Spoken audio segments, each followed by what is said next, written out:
ഓം ഗുരുർബ്രഹ്മാ ഗുരുർവിഷ്ണു ഗുരുദേവോ മഹേശ്വര ഗുരു സാക്ഷാത് പരം ബ്രഹ്മ തസ്മൈ ശ്രീ ഗുരവേ നമഃ.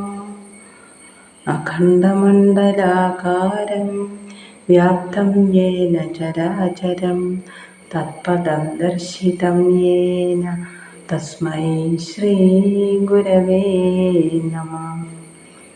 അമ്പത്തൊന്നെഴുത്താകും ഗൃഹത്തിങ്കൽ ഇമ്പമോടെ വസിക്കും മഹേശ്വരി, തുമ്പമെല്ലാം അകറ്റിത്തൊരുന്നരൻ തമ്പുരാട്ടി സരസ്വതി പാഹിമാം.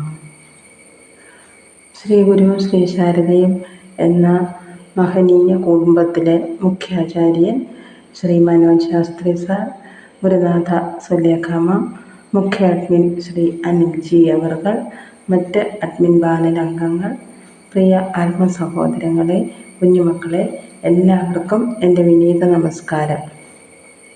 നമ്മുടെ കൂട്ടായ്മയിൽ മുൻ വർഷങ്ങളിലേതുപോലെ തന്നെ ഈ വർഷവും കർക്കിടകം 1 മുതൽ കന്നി 5 വരെ ആത്മോപദേശ ശതകം മഹായജ്ഞാചരണം നടന്നു വരികയാണ്. ഈ മഹനീയ യജ്ഞാചരണത്തിൽ ഒരു ഭാഗമാകുവാൻ കഴിഞ്ഞത് എൻ്റെ ഒരു വലിയ ഭാഗ്യമായി ഞാൻ കരുതുന്നു.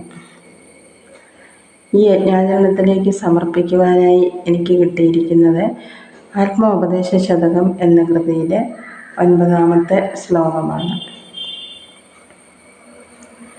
ഭഗവാൻ ശ്രീനാരായണ ഗുരുദേവൻ്റെ പ്രമുഖ ദാർശനിക കൃതിയാണ് ആത്മോപദേശ ശതകം.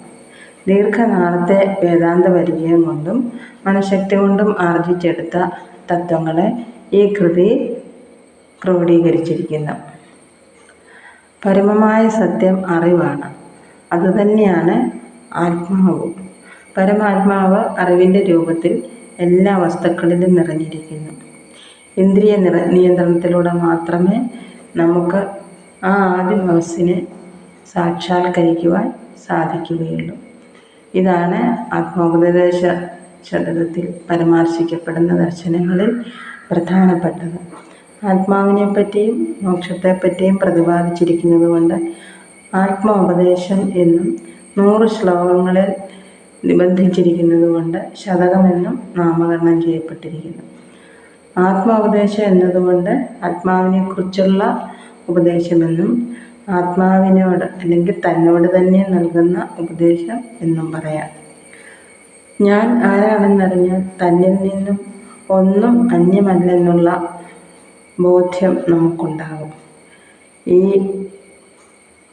ബോധ്യത്തെ മനസ്സിലാക്കി ആത്മസാക്ഷാത്കാരം നേടിയ ഋഷിവര്യൻ്റെ അകതാരിൽ നിന്നും ഉതിർന്നു വന്ന അമൂല്യനിധിയാണ് 100 മുത്തുമണികൾ കോർത്തു വച്ചുള്ള ഈ മഹനീയ കൃതി. നമുക്കിനി ശ്ലോകത്തിലേക്ക് കടക്കാം. ശ്ലോകം 9.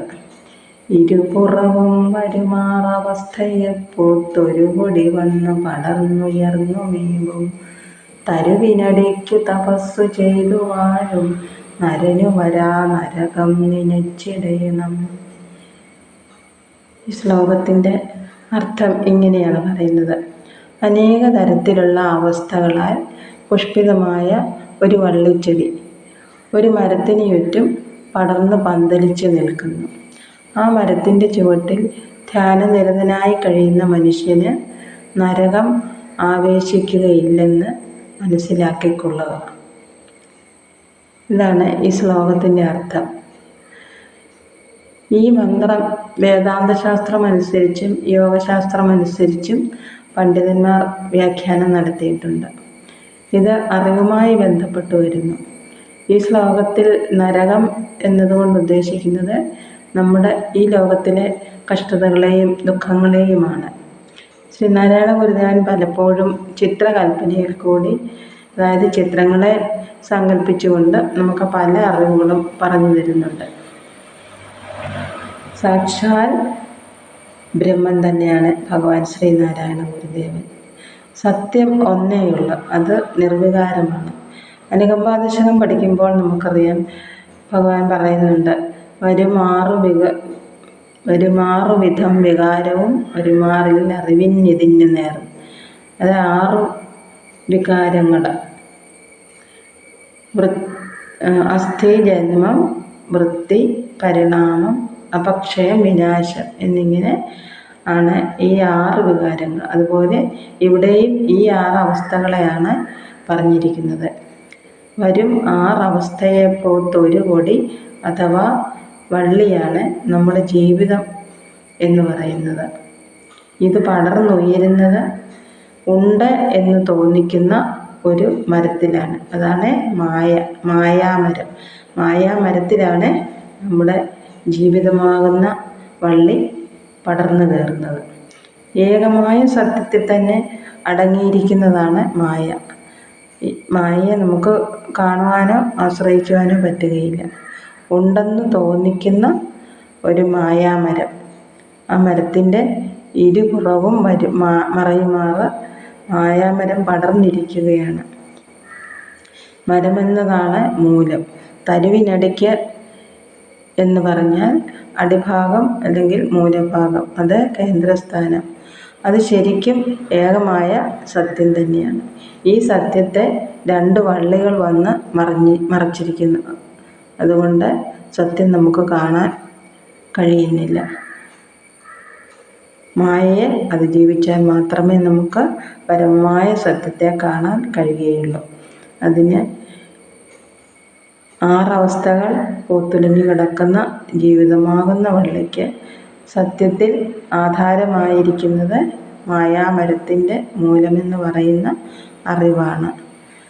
അത് മാത്രമാണ് സത്യമെന്നുറച്ച് അതിൽ തപസ് ചെയ്യുന്ന നരന് ജീവിതത്തിൽ നരകം വരത്തില്ല, അല്ലെങ്കിൽ ദുഃഖങ്ങളും ദുരിതങ്ങളും ഉണ്ടാവുകയില്ലെന്നാണ് ഈ ശ്ലോകത്തിൽ പറയുന്നത്. നമ്മൾ ഈ 6 അവസ്ഥകൾ കടന്നു പോകുമ്പോഴും, അതായത് ശൈശവം, ബാല്യം, കൗമാരം, യൗവനം, വാർദ്ധക്യം, ലയം അല്ലെങ്കിൽ നാശം, ഈ അവസ്ഥകളിൽ കൂടി കടന്നു പോകുമ്പോൾ മാറ്റമില്ലാത്ത ഒന്നുണ്ട്. അതാണ് ഞാൻ, നമ്മുടെ ഉള്ളിലിരുന്ന് സ്പന്ദിക്കുന്നത് അറിവ് അഥവാ സർവസാക്ഷിയായ ആത്മാവാണ്. ആത്മാവ് നിർവികാര ബ്രഹ്മമാണ്. അപ്പോൾ ഈ അറിവിൽ തന്നെ ഇരിക്കുന്നവനെ സംബന്ധിച്ച് ജീവിതത്തിൽ മാറ്റങ്ങളോ ലാഭനഷ്ടങ്ങളോ ദുരിതങ്ങളോ ആശകളോ നിരാശകളോ ഒന്നും ബാധിക്കുകയില്ല എന്ന് ഈ ശ്ലോകത്തിൽ പറയുന്നു. അതാണ് നരന് വരാ നരകം എന്നിവിടെ പറഞ്ഞിരിക്കുന്നത്.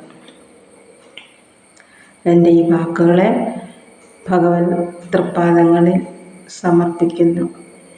എല്ലാ ആത്മസഹോദരങ്ങൾക്കും ഭഗവാന്റെയും അമ്പത്തമ്പുരാട്ടിയുടെയും അനുഗ്രഹം ഉണ്ടാകട്ടെ എന്ന് പ്രാർത്ഥിച്ചുകൊണ്ട് നിർത്തുന്നു. നന്ദി, നമസ്കാരം. ഗുരുദേവ ധർമ്മം ജയിക്കട്ടെ.